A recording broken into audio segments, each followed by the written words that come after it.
मित्रांनो, आज आपण बघणार आहोत की आता उन्हाळी तीळ आपण कधी पेरणी केला पाहिजे मित्रांनो. कारण तिळाला हे थंडीचं वातावरण जमत नाही मित्रांनो. तर आता बऱ्याच जणांना माहितीच आहे तीळपैकी जे दरवर्षी तीळ घेतात त्यांना सांगायची गरजही नाही. मात्र मित्रांनो, आता जे काही नवीन तीळ पेरणीसाठी उत्सुक असतील त्यांच्यासाठी आपण हा व्हिडिओ बनवलेला आहे मित्रांनो.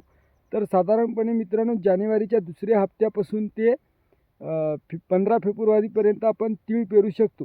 जर यावर्षीचं वातावरण पाहिलं तर आणखीन आजसुद्धा थंडी आहे मित्रांनो. म्हणून यावर्षी जर आपण आता थोडी वाढ जरी पाहिली तरी चालेल. 15 जानेवारी ते 15 फेब्रुवारीपर्यंत आपण तीळ केव्हाही पेरू शकतो. तिळासाठी थंडी जास्त जमत नाही मित्रांनो. थंडी जर असली तर आपल्या तिळाचं जर्मिनेशन चांगलं होत नाही व उगवणशक्ती चांगली येत नाही व उगवलं तरी ते चांगल्या प्रकारे जशी वाढ व्हायला पाहिजे तशी वाढ होत नाही. म्हणून मध्यम तापमानाचं वातावरण तिळाला अगदी बरोबर योग्य आहे मित्रांनो.